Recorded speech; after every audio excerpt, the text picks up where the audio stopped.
On poursuit avec les audiences dans ce journal, cette fois-ci avec le président de l'Assemblée nationale.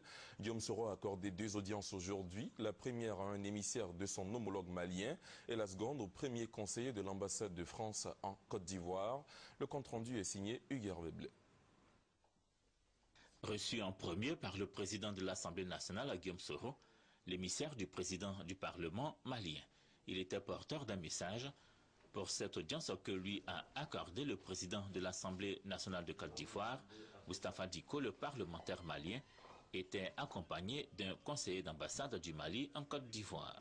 Je suis venu porteur d'un message dans lequel le président Diankouda Traoré félicite son homologue pour sa brillante élection à la tête de l'Assemblée nationale de Côte d'Ivoire.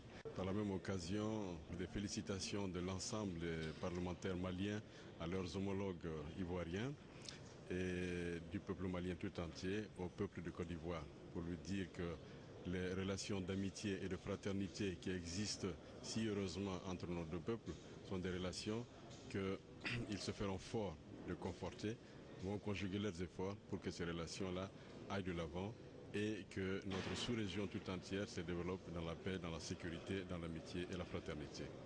La deuxième audience de ce mardi, le président de l'Assemblée nationale l'a accordée à Laurent Souquier, premier secrétaire de l'ambassade de France en Côte d'Ivoire. À sa sortie d'audience, il n'a fait aucune déclaration.